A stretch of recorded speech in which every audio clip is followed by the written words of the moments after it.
Vérifiez que tangente A plus 30 fois tangente A moins 30 est égal à 1 moins 2 cosinus 2A sur 1 plus 2 cosinus 2A. Et on demande pour quel angle y aura-t-il présence d'un triangle rectangle.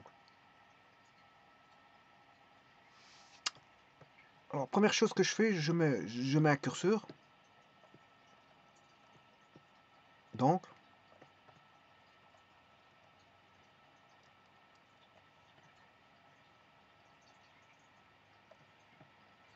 Que j'appelle alpha.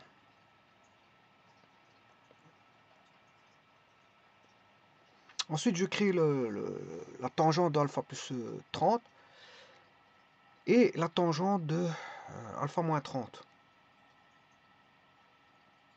Tout ça pour pouvoir calculer A fois B.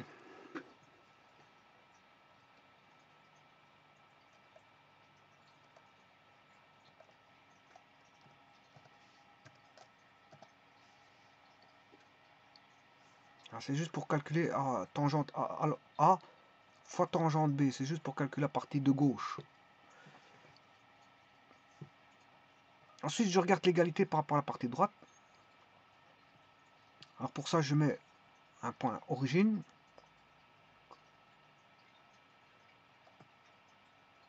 Un point sur X. Un point sur Y. Je crée une rotation à l'aide d'un angle. Voilà. Ça, je le fais à l'aide de angle de mesure donné. Et bien sûr, dans l'angle de mesure donné, je paramétrerai l'angle du curseur. Je mets alpha. Parce que l'angle du curseur, c'est alpha.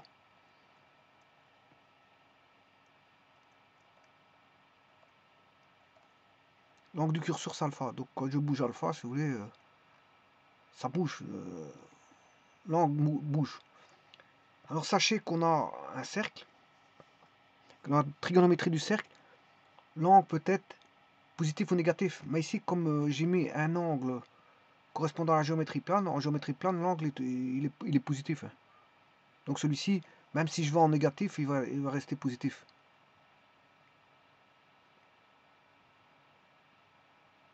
N'est considéré que comme angle positif. Alors pourquoi? Parce que le sens, il y a une orientation d'angle ici. Ici, il montre, pour un angle négatif, c'est dans le sens, il y a le sens horlogique et ontologique qui définissent voilà, l'angle négatif de cette façon-là, au travers du sens horlogique et ontologique. Là, en géométrie plane, on retrouve des angles exclusivement positifs. Quand on mesure l'angle d'un angle, l'angle d'un secteur angulaire, l'angle il est positif. Donc on traite pas le plus et le moins. En géométrie plane, l'angle d'un triangle, on ne considère pas comme étant avec des angles négatifs. C'est tous des angles positifs. Alors qu'est-ce qu'on remarque? Effectivement, j'ai beau faire circuler le curseur, voilà, vous voyez qu'il y a l'égalité entre l'expression C qui est 1 moins 2 cos 2 alpha sur 1 plus 2 cos 2 alpha et bien sûr tangente de 30 moins alpha et de 30 plus alpha et fois tangente de 30 plus alpha. Donc on a bien l'égalité, vous voyez que moins 3,04 etc. etc. Il y a toujours égalité, donc ici ce qui veut dire que ça c'est vrai. Bon, on sait que c'est vrai, mais il faut le démontrer. Alors comment le démontrer? Tout d'abord, je vais chercher le domaine. A plus 30 doit être différent de 90 plus 480. Donc A différent de 90.30, ça fait 60. 60 plus 480, avec K appartenant à Z. Tangente de A-30, mais A-30 doit être différent de 90 plus 480. Donc A différent de 120 plus 480, avec K appartenant à Z. Bon, y a-t-il pas moyen d'écrire ça avec une seule écriture pour les deux tangentes? Eh bien si. Comment? En regardant le cercle trigonométrique. Il y a tangente 60 et tangente de 120. Le tangente de 120 correspond à la tangente de moins 60. Donc ici, je peux écrire une seule écriture qui est A différent doit être différent de plus ou moins 60 plus 180. Donc j'ai qu'une seule écriture à la place de 2. Alors, maintenant, le traitement, comment vérifier l'égalité?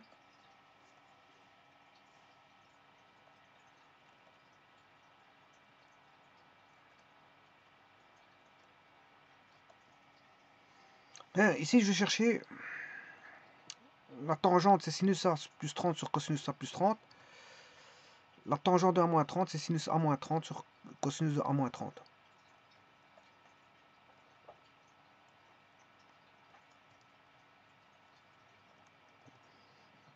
Alors ici, j'écris les formules de Simpson, transformation de somme vers produit. Somme vers produit. Je rajoute la tangente.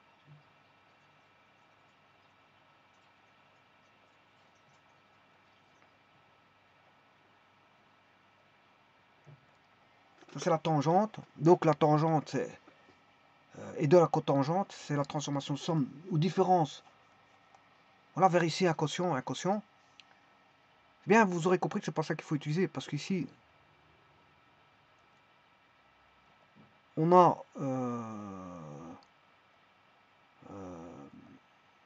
un produit et non pas une somme. Je vais vous montrer ici, je suppose qu'il y a. Là, ici, on a un produit, non pas une somme.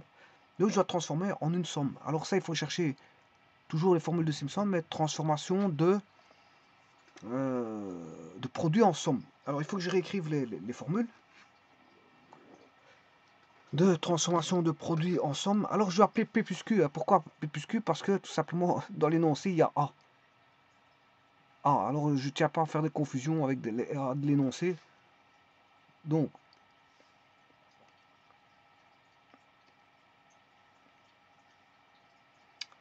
on a 2 sin A cos B. Il y en aura 4. Je dirais, ouais, je peux en mettre 3.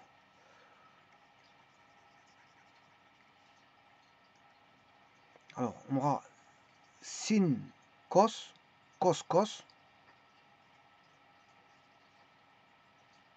Bon, j'ai dit que j'allais mettre PQ pour éviter de faire un amalgame avec l'énoncé. Et il y a sin sin.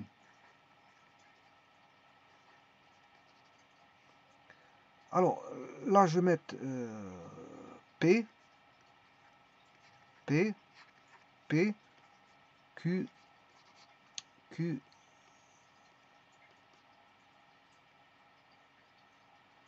Là, on aura sin, cos, cos.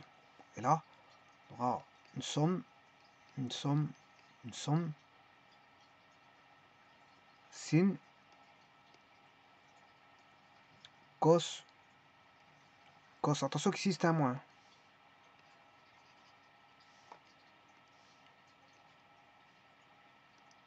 Alors, sinus de là, on va voir A moins B. Enfin, ici c'est A, c'est pas A et B, c'est P et Q comme j'ai dit. Pour éviter un amalgame avec l'énoncé.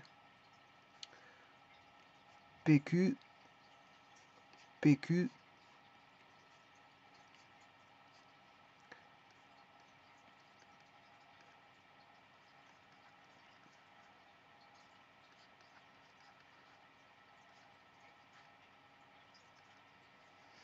Et le tout, c'est de faire une identification. Donc, 2 fois sinus P fois cosinus Q, c'est égal à au sinus de P moins Q plus le sinus de P plus Q. 2 fois le cosinus de P fois le cosinus de Q, ben, c'est égal au cosinus de P moins Q plus le cosinus de P plus Q.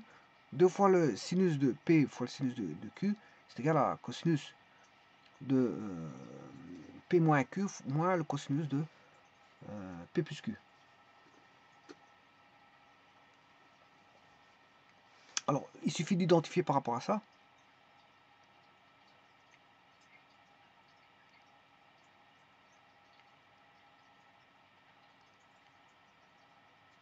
C'est sin fois sin.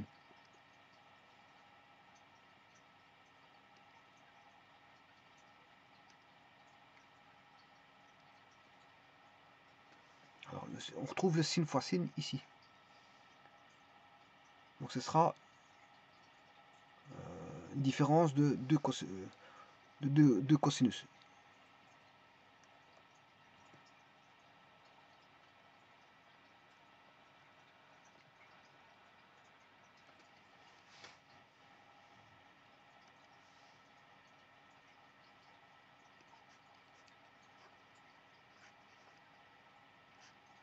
Alors si je fais a plus 30 plus a moins 30, enfin si je fais a plus 30 moins a moins 30, la différence, je fais la différence entre celui-là et celui-là. Alors a moins a ça fait 0, 30 moins 30 ça fait plus 30, 30 plus 30 ça fait 60.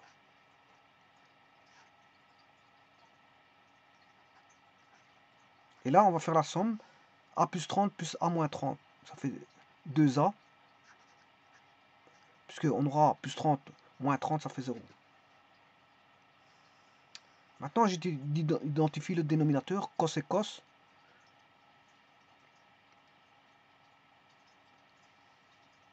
Celui-là. Donc c'est aussi 2 cosinus. Et justement dans l'énoncé on avait des cosinus au numérateur, au dénominateur. Simplement on aura à place d'avoir un moins, on aura un plus.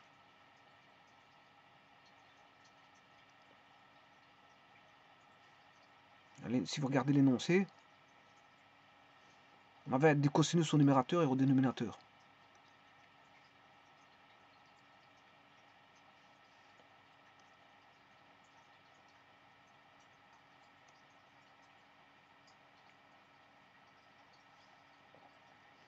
Alors ça fera 1 demi, mais les demi ici vont tomber. Bon, 1 demi divisé par 1 demi, ça fait 1.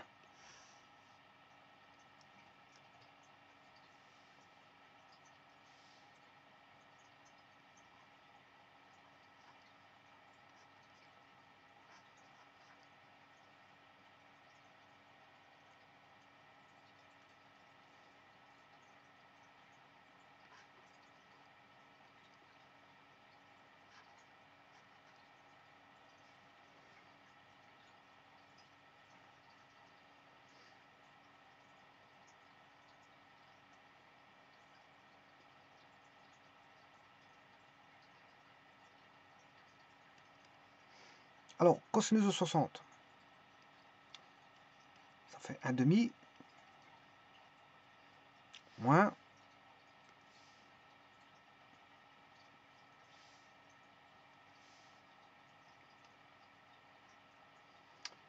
et cos 2a,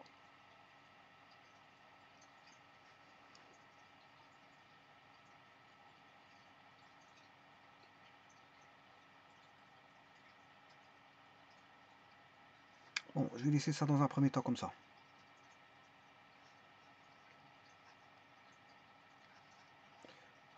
Alors l'autre, je vais écrire la même chose, 1 demi, plus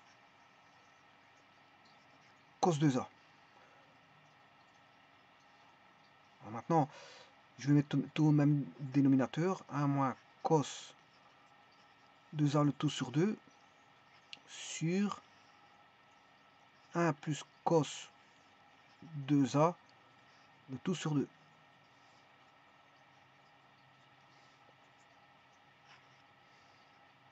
Là, je peux écrire que c'est égal à 1 moins cos 2a sur 1 plus cos 2a.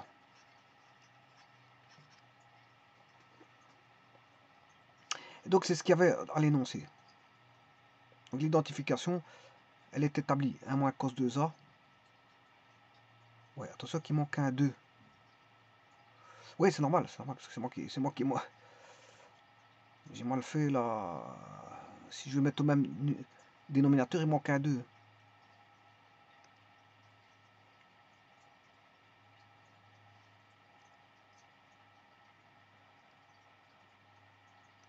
Petit instant, je recherche la page. C'est pas celle-là, c'est l'avant. Voilà.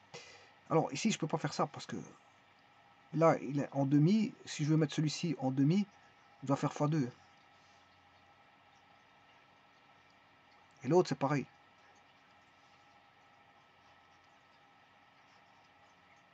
Voilà, et là, on a bien ce qui est écrit dans l'énoncé. Alors maintenant, je réponds à la question suivante. Pour quel angle y aura-t-il présence d'un triangle? Alors, jusqu'à présent, je pouvais utiliser un angle quelconque.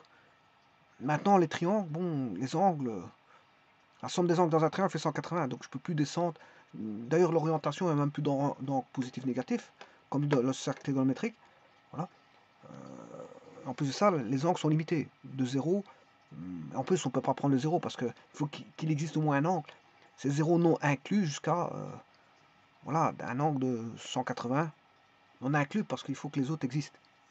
Donc il faut 3 angles. Il faut que les 3 angles existent. Donc c'est compris entre 0 non compris et 180 pour les 3 angles. Maintenant, la somme des angles fait 180 dans un triangle. Alors quand a-t-on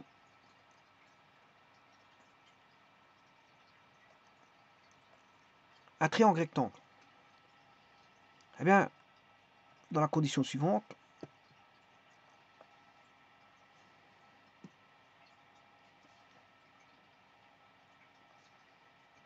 j'ouvre une page et je vais faire une copie de l'énoncé pour avoir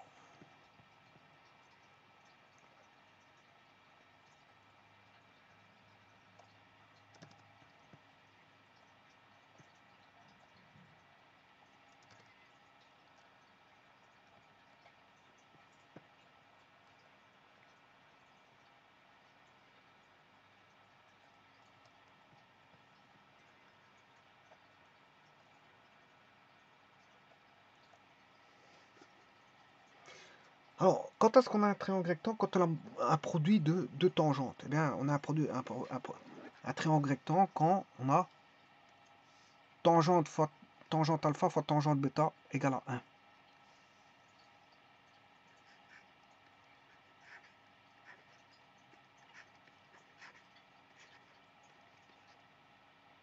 Ça équivaut à dire que dans le triangle, gamma égale 90.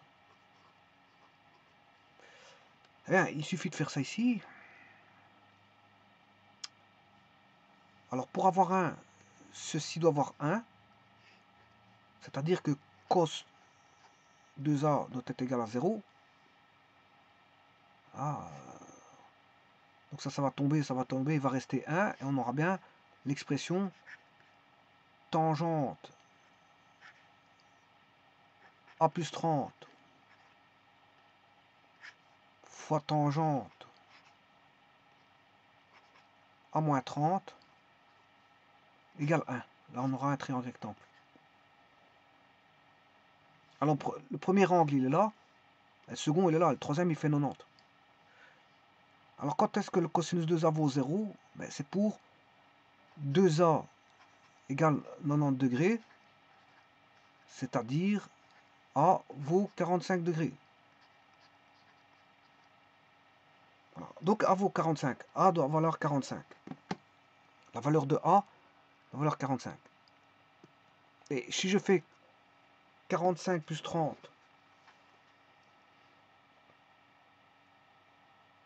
ça fait 75.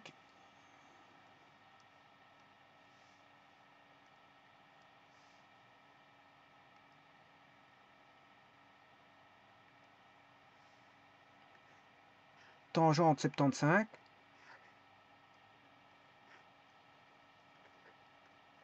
fois tangente de 15. Et ça fait 1. Et donc le premier angle, alpha, il fait 75. Le bêta, il fait 15. Alors vous voyez bien que ça fait 90. Et le dernier angle, il fait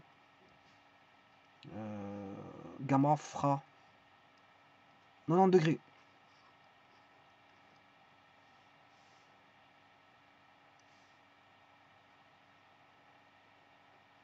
Ah non, bêta fera 90.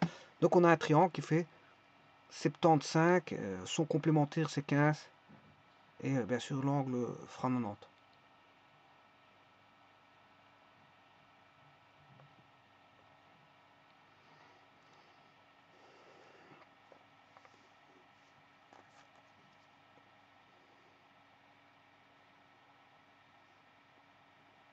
Je vous remercie.